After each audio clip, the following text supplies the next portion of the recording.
Na hora da gente falar de um assunto sério, de um assunto importante, porque no início do ano, as chuvas em Angra dos Reis, no estado do Rio, mataram 52 pessoas. Foi uma tragédia que comoveu o país, que inclusive nós mostramos aqui domingo passado no Fantástico. É, mas existe outra tragédia que parece invisível, mas que mata o dobro de brasileiros a cada dia. São pelo menos 100 pessoas que morrem diariamente nas ruas e estradas do país em acidentes de trânsito. Veja agora na reportagem especial de Sônia Bride. Início da Belém-Brasília, a BR-316, sexta-feira passada, final da tarde.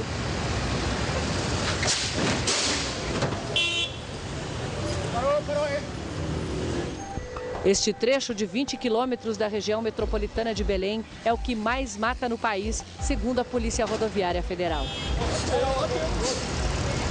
Nas 4 horas em que o Fantástico acompanhou o trabalho dos policiais aqui em Belém, aconteceram 10 acidentes. Não vai dar para a gente conseguir chegar no acidente que nós estávamos indo, porque nós já temos outro aqui. Sob o lençol, Francisco da Silva, trabalhador a caminho de casa depois do serviço. Pare um instante e pense, quantas pessoas você conheceu que morreram no trânsito? No tempo de duração do Fantástico, mais 10 terão perdido a vida nas estradas, ruas e avenidas do Brasil. São no mínimo 4 por hora, 100 por dia. O Denatran, o Departamento Nacional de Trânsito, estima que foram 32.465 mortos em 2008. Já o Ministério da Saúde tem outro número, 37.585. Mas essa soma pode ser ainda maior. Este especialista fez o cálculo a partir dos casos de mortes em que foi pedido o DPVAT, o seguro obrigatório pago a vítimas de trânsito. É o que eu chamo aqui de genocídio sobre rodas, né? São 62 mil mortos na nossa avaliação por ano em acidentes de trânsito aqui no Brasil. Veja agora as 5 principais causas dessa matança apontadas por pesquisadores e órgãos públicos. Álcool. Voltamos a Belém, no Pará, na mesma sexta-feira à noite. Jovens bebem num posto de gasolina. A moça termina uma garrafa de coquetel de vodka, pega o carro e sai. É seguida por nossos produtores. Hoje você bebeu antes de dirigir? Não. Tem certeza absoluta? Absoluta. Se você tiver que apontar só uma causa do seu acidente, qual é a principal? O álcool, a bebida. O motorista estava embriagado? Estava. Há 5 anos, Orlando tenta retomar a vida com a coluna lesionada. Você ficou muito tempo no hospital? 3 meses e 11 dias. Essa cirurgia que eu fiz, ela custou R$47 mil. Tratar feridos é apenas uma parte do custo de 28 bilhões de reais por ano que o país tem por causa da violência no trânsito. E o seu amigo que estava dirigindo o carro, ele continua bebendo? Continua. Bebendo e dirigindo? Continua bebendo e dirigindo. E qual a profissão dele? Carreteiro. Motorista de caminhão? Motorista de caminhão. 1 ano e meio depois de entrar em vigor, a Lei Seca produziu resultados fortes no Rio de Janeiro, onde a fiscalização é constante. Em 2009, o número de mortos e feridos no trânsito do Rio caiu quase 30%. Foram 3.700 vítimas a menos. Cansaço. E é muito comum, um feriado prolongado, por exemplo, a gente ver a pessoa passou o dia inteiro trabalhando, chega em casa, junta a família, ela já está esgotada, bota toda a tralha dentro do carro e depois vai pegar horas de trânsito. Então as consequências vão aparecer. Fora aqueles que trabalham na estrada, que vivem sob um regime de escravidão. A pedido do Fantástico, Silvério Garbuio, do Instituto do Sono de São Paulo, avaliou os caminhoneiros. E quando você descansa, quanto tempo mais ou menos você para descansar? Umas 2 horas, 2 horas e pouco. E aí quando volta a dirigir, quanto tempo fica dirigindo? Tem vez 17 horas, 18 horas. Sem parar? Sem parar. Você veio do Mato Grosso? Vim do Mato Grosso do Sul. Quantas horas de viagem? Mais ou menos 19 horas. Direto? Direto. Como é que é a qualidade do seu sono? É deitar e dormir e só acordar no... Eu quebro tudo no murro, no soco, como é que fala? Pesadelo. Ah, é? Essa noite mesmo eu acordei, deitado, tava beirando a pista lá, acordei, barulho de caminhão danado, eu pensei que o caminhão tava descendo uma ladeira. Nossa senhora. Pulei e agarrei esse caminhão no freio, rapaz. Quando eu acordei, tava agarrado no volante, você acha? Sorte de Deus pra olhar mesmo. Desrespeito à sinalização e imprudência. Em São Paulo, o Fantástico pegou uma carona com o piloto César Urgnani e com José Aurélio Ramalho, especialista do Centro de Experimentação e Segurança Viária. Se você olhar aquele carro ali na frente, ele está vindo na contramão para querer atravessar aqui, ó. Tá vendo ali, ó? Olha só. Quando, na verdade, ele teria que ter continuado nessa via, procurado um retorno para poder entrar. Dirigindo com o carro com uma mão só, a mão direita está aqui sobre o volante, ou seja, se ele precisar fazer um desvio de emergência, ele vai perder o carro de controle. A posição correta é as duas mãos aqui. Observe essa motocicleta, ele está sem a seta do lado direito. Quem provoca a morte, o acidente com morte, em regra, é a imprudência do motorista. 4% apenas das mortes que acontecem no país em rodovias federais aconteceram em estradas esburacadas. 96% das mortes acontecem em pista com trecho bom. O Fantástico fez um teste com o radar móvel para mostrar como os motoristas são imprudentes quando acham que não estão sendo vigiados. Nesta avenida, na zona oeste do Rio, os carros reduzem a velocidade, alguns até em cima da hora, quando se aproximam do radar fixo. Agora posicionamos o nosso radar 500 metros adiante. Passado o risco de multa, olha o que acontece. Ele acelera mais ainda, que é para compensar aquele período que ele perdeu, aquele espaço de tempo que ele diminuiu a velocidade e causando mais risco de acidentes na frente. Em maio do ano passado, um deputado estadual foi o responsável pela morte de 2 rapazes. Fernando Carli Filho dirigia embriagado de madrugada num bairro de Curitiba. Avançou o sinal a 170 km por hora e bateu no carro que conduzia os jovens. Carli Filho tinha perdido o direito de dirigir por causa de 30 infrações, 23 delas por excesso de velocidade. O deputado foi indiciado por duplo homicídio. O julgamento está marcado para o mês que vem e ele aguarda o julgamento em liberdade. Impunidade e falta de fiscalização. Ela, quando tinha 9 anos, ela escreveu o seguinte: eu amo a vida. A vida dela terminou aos 15 anos. A saudade não diminui, mas este pai pode afirmar. No caso da Juliana, eu posso dizer com certeza, houve justiça, não houve impunidade. Juliana foi morta aqui, numa via expressa em Florianópolis. O carro no qual ela estava com o namorado foi atingido por outro que disputava um racha. O principal fator responsável pela condenação neste caso foi a mobilização popular, a participação da população em atos públicos, mostrando a indignação e também exigindo a punição dos culpados. Levados a júri popular, os 2 rapazes foram os primeiros na história do Brasil a ir para a cadeia, condenados por crime de trânsito.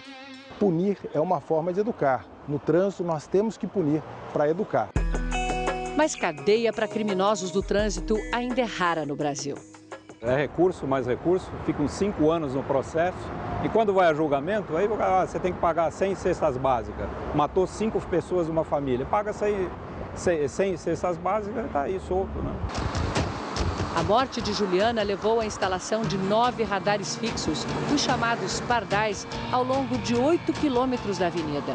Antes da instalação, nós tínhamos aqui, para cada 10 mil veículos que circulavam, nós tínhamos 2.000 infrações de avanço de sinal vermelho ou de excesso de velocidade. Hoje essa estatística caiu para 3 em cada 10 mil. E o número de mortes caiu 90%. 45 vidas em 10 anos foram salvas aqui por esse sistema na beira-mar. Também em Santa Catarina, um exemplo contrário. Uma lei mandou tirar os radares das rodovias estaduais por entender que os pardais eram uma indústria de multas. Nós tínhamos reduzido em 72% as mortes. Com a retirada deles, tivemos o absurdo aumento de mais de 50% nas mortes. Nos 3.800 quilômetros de rodovias estaduais de Santa Catarina, havia apenas 20 pardais. Mas eles conseguiram reduzir em 70% o número de mortos, justamente porque estavam nos trechos mais perigosos. Agora, eles até podem ser substituídos pelos radares portáteis, como este aqui. Só que para a operação do radar é preciso mobilizar pelo menos 5 policiais. 24 horas por dia, dá 15 policiais, vezes 20, 300. E isso é 60% de todo o efetivo da Polícia Rodoviária Estadual. No Japão, o índice de mortes por 100 mil habitantes é de 4,72. Na Alemanha, 5,45. França, quase 7. Itália, 8,68. Nos Estados Unidos, o índice passa de 12. No Brasil, salta para 17. Os números em outros países nem sempre foram bons. As melhoras foram conquistadas. Nos últimos 6 anos, o número de mortos nas rodovias italianas caiu 46%. Na França, diminuiu 44%. Na Itália, foram espalhadas câmeras especiais que medem a velocidade média dos carros e colocado muito asfalto anti-chuva que evita a derrapagem. Na França, além das câmeras convencionais que flagram o excesso de velocidade, foi feita uma grande campanha de conscientização. Nos 2 países, o limite de velocidade é de 130 km por hora. Um dado espantoso vem da Alemanha. O número de mortos em 2009 nas estradas foi o mais baixo desde 1950. E isso num país que não tem limite de velocidade em 45% das rodovias. As razões são a excelente qualidade das pistas e o extremo respeito dos alemães pela sinalização. Este é um bairro boêmio de Tóquio. Todas as noites, principalmente depois da meia-noite, há muito movimento por aqui. As pessoas saindo dos bares, as ruas lotadas. Mas repare, praticamente só tem táxis. Os japoneses bebem, mas não se arriscam a dirigir. É que as leis aqui são extremamente rigorosas.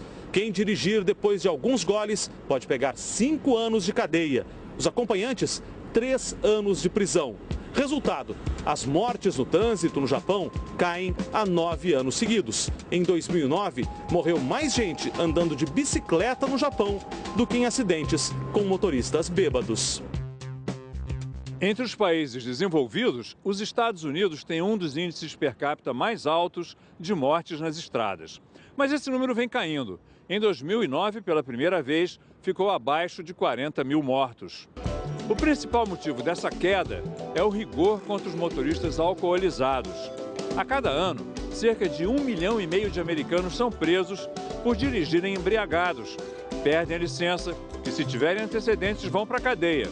Aqui no estado de Nova York, a pena de prisão é automática se houver alguma criança no veículo. Desde 1980, quando as primeiras leis contra os motoristas embriagados foram adotadas, o número de mortes causadas por eles caiu pela metade. E como cada motorista brasileiro pode ajudar a tornar o trânsito mais seguro? Muitos motoristas entendem, por estar na velocidade da via, que deve e tem o direito de ficar na pista da esquerda. Por mais que o que vem atrás esteja numa velocidade acima da via, você deve ceder a via para que ele promova a ultrapassagem. A pessoa, quando ela está a pé, ela tem um comportamento, né? Porque ela se sente vulnerável. No entanto, a hora que ela entra dentro do carro, ela acha que ela está armada, né? O que é um congestionamento numa rodovia? É uma fila. Como é uma fila de banco. Quem chegou primeiro vai ser atendido primeiro. E por vezes você tem o quê? Você tem a pessoa, numa condição como essa, cortando essa fila. Se você, motorista, identifica que a via tem um problema, você já tem um problema. Não piore o que já está ruim. Diminua a velocidade. É a mesma coisa numa situação de chuva. A via fica escorregadia, depois não adianta transferir o problema para a via. A via é muito bem sinalizada, dizendo com antecedência a saída da via. Então cabe ao motorista se antecipar, correto? Exatamente. Se ele já está, a sinalização por si só ela já está com bastante antecedência, né? Se antecipe ao que você vai fazer, não deixe para fazer no último minuto. Quanto mais os carros ficarem intercalados, sempre melhor. Por exemplo, eu agora estou refém do carro da frente. Se eu vou à direita, eu passo a enxergar exatamente o que ele enxerga lá à frente. Ou seja, eu amplio a minha visão periférica. Como agora, eu estou embutido atrás desse carro. O que eu faço? Eu fico aqui à esquerda, ó. Olha como agora a situação de risco, ela diminui muito. Se ele frear, seja por um dado motivo, eu consigo enxergar esse motivo e eu me antecipo. Tudo o que você tem que fazer é tentar ampliar a sua visão. O trânsito ele não aceita erro. Você pode ter dirigido 30 anos sem nenhum problema, mas um único problema é o suficiente para acabar com a vida de alguma pessoa ou acabar com a sua vida.